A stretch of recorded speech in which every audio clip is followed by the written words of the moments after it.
Halo teman edukasi, kembali lagi di Edukasi Borneo Official di segmennya Fakta Edukasi. Nah, di video kali ini masih bersama aku. Kalau misalnya kalian sadar, kenapa baju aku sama dengan video yang sebelumnya? Karena itu di tag-nya dalam satu hari. Oh iya, aku mau ngingetin kalian lagi, jangan lupa untuk subscribe channel ini. Nggak berhenti-hentinya aku ngomong, jangan lupa untuk subscribe channel ini. Dan jangan lupa untuk nyalakan lonceng notifikasinya buat kalian agar bisa mendapatkan notifikasi dari channel ini. Nah, untuk pembahasan kali ini, mungkin ini udah tanggal berapa ya? Kalau misalnya kalian nontonnya nanti mungkin sekitaran April, ini harusnya sih kemarin itu kita harusnya udah di-post sih. Ini udah tanggal 28 ya, kalau aku record ini udah tanggal 28. Jadi aku mau bahas tentang MotoGP yang diselenggarakan di Indonesia. Itu MotoGP 2022. Nah, seperti yang kalian tahu kan, pada tanggal 20 Maret 2022 kemarin telah berlangsung pertandingan MotoGP kelas dunia yang dilakukan di Pertamina Mandalika International Street Circuit yang ada di Lombok, Nusa Tenggara Barat. Nah, di mana ini adalah sirkuit pertama dan pertandingan pertama di Indonesia yang berlangsung dengan para pemain MotoGP kelas dunia.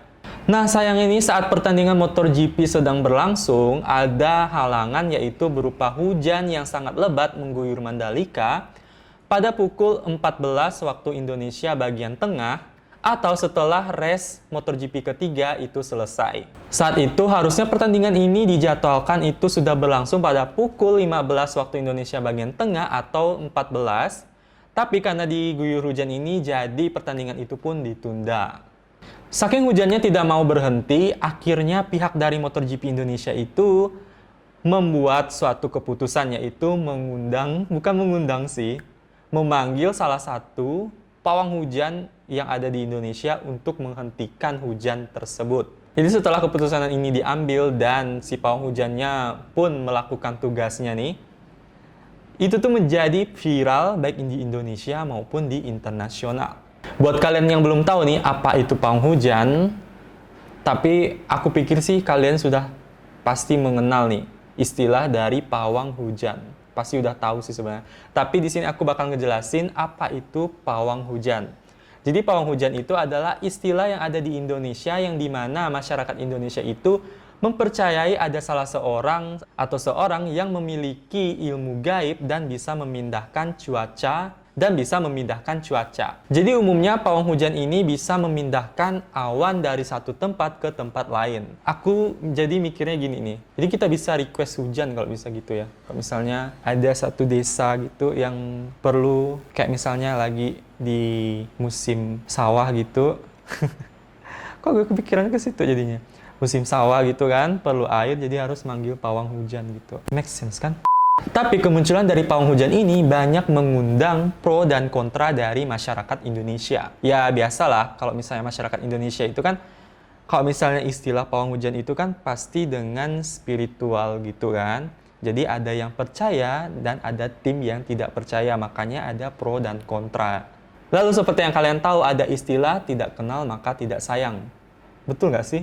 Tak kenal maka tak sayang. Nah, itu yang betul. Jadi sebelumnya kita kenalan dulu nih sama pawang hujan milik Indonesia yang udah go internasional. Go. Gila nggak sih? Gila banget. Jadi pada hari Minggu itu si pawang hujan ini mengenakan jaket warna merah dan hitam dengan berjalan di sirkuit Mandalika itu tanpa menggunakan alas kaki. Jadi pawang hujan yang ada di Mandalika itu bernama Raden Roro Istianti Wulandari. Dia itu lahir di Papua pada tanggal 22 Oktober 1983. Nah, meski dia lahir di Papua, Rara Ara ini adalah penganut kejawen yang berdarah Jawa, tapi dia ini tinggal di Bali. Jadi dia ini aslinya orang Papua, tapi mungkin mix sama orang Jawa gitu ya, atau ada orang tuanya yang keturunan Jawa, jadi bisa mengetahui kejawen tadi itu, kejawen.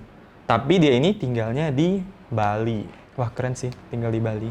Nah, si Rara ini, oh iya, nama panggilannya itu adalah Rara Ora. Kalau bisa dipanggil tuh Rara. Jadi Rara ini sejak kecil sudah mempelajari ilmu-ilmu tentang pawang hujan. Ya bisa dibilang itu kayak Kalau misalnya dari kecil berarti itu memang hobi atau hobi sih, lebih ke hobi gitu kan. Tapi bisa jadi profesi gitu. Nah, dalam aksinya di Mandalika itu, Rara membawa alat-alat khusus untuk menunjang pekerjaannya itu, yaitu sebuah mangkuk dan ini apa sih namanya? Mungkin kayak apa ya? Pokoknya kalian tau lah. Pokoknya mangkuk digini kan, ada alatnya gini lagi ya, kayak kayu gitu. Terus saat dia sedang melakukan ritual dalam memberhentikan hujan itu, memindahkan awan.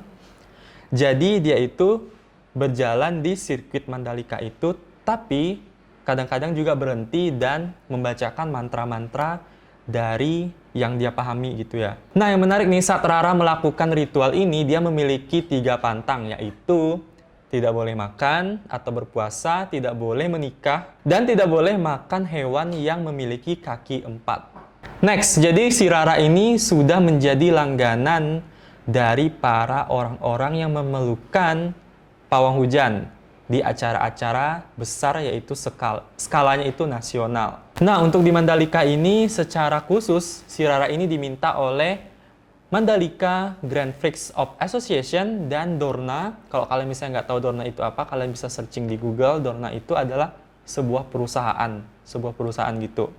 Jadi dia ini diminta untuk bisa memindahkan hujan yang terjadi di Mandalika ke tempat lain, agar acara MotoGP ini bisa berlangsung. Nah, kalau didapat informasi dari internet, si Rara ini dalam sekali pertunjukan, dalam sekali ritual ini, bisa mendapatkan bayaran yang sangat-sangat besar. Kalau dikatakan itu bisa mencapai 3 digit atau ratusan juta rupiah. Jadi kalian tertarik nggak sih jadi pawang hujan gitu? Lumayan loh, sekali tampil, sekali melakukan ritual, udah bisa langsung hedon apa sih namanya? Kaya kah? Pokoknya kaya lah. Tapi selain si pawang hujan yang viral di MotoGP Indonesia, ada beberapa hal-hal yang mungkin kalian belum tahu nih. Atau udah tahu juga sih. Kalian ada hal-hal yang terjadi di Mandalika di MotoGP Indonesia ini. Yang pertama itu adalah dedikasi untuk Pak Risman.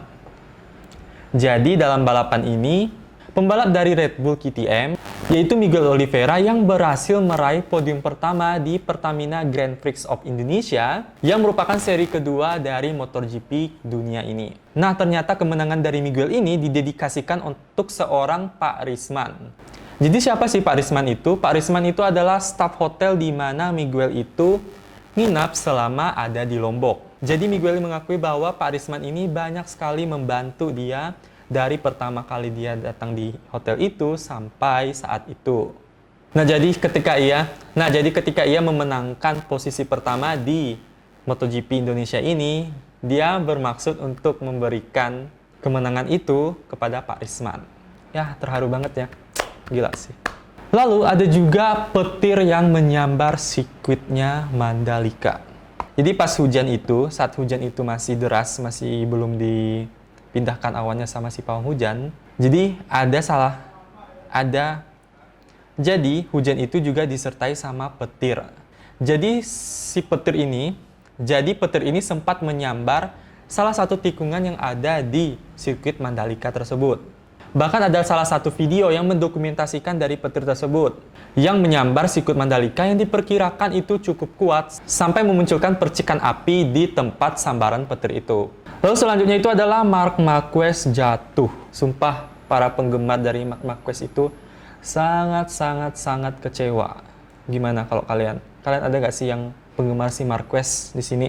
Dalam sesi pemanasan yang berlangsung pada pagi hari, Marc Marquez itu mengalami kecelakaan hingga terpelanting dari motornya. Jadi ia dilarikan ke rumah sakit terdekat guna untuk mendapatkan perawatan lebih lanjut. Nah, setelah itu si Marc Marquez ini kembali ke sirkuit Mandalika dengan keadaan tangannya itu diperban. Nah, si Marc Marquez ini dinyatakan absen karena dia tidak fit dan mengalami gegar otak. Dan itulah menyebabkan para fansnya yang sangat excited awalnya untuk datang ke Mandalika untuk menyaksikan Marc Marquez mengalami kekecewaan yang cukup berat. Jadi kita doakan jadi si Marc Marquez bisa kembali sehat dan bisa mengikuti lagi pertandingan MotoGP yang dilakukan di negara. Lalu ada juga yang tiketnya diambil oleh orang. Ini nggak tahu sih gimana detail rincian ceritanya, tapi jadi ada salah satu penonton bernama Andik yang berasal dari Jakarta yang membeli tiket untuk menonton MotoGP di Mandalika ini. Tiket yang dibelinya ini telah diambil oleh orang lain. Yang diketahuinya saat ia akan menukarkan tiketnya menjadi gelang fisik untuk menonton itu, ternyata tiketnya itu udah diambil oleh orang lain. Dan yang terakhir itu adalah kemacetan. Terjadi di segala penjuru pintu keluar yang ada di Pertamina Mandalika International Street Circuit ini. Ya bagaimana tidak macet karena orang kan ramai yang nonton. Terus pas usai itu ya langsung berbondong-bondong gitu loh. Ngerti lah kan kalian kalau misalnya itu. Nah itu dia teman edukasi video kali ini yang kita bahas tentang kejadian-kejadian unik yang ada di perhelatan MotoGP Indonesia. Jangan lupa untuk kalian selalu like, comment, share, dan subscribe channel ini. Jangan lupa untuk nyalakan lonceng notifikasinya agar kami selalu semangat untuk membuat konten di channel ini. Sampai jumpa di video selanjutnya.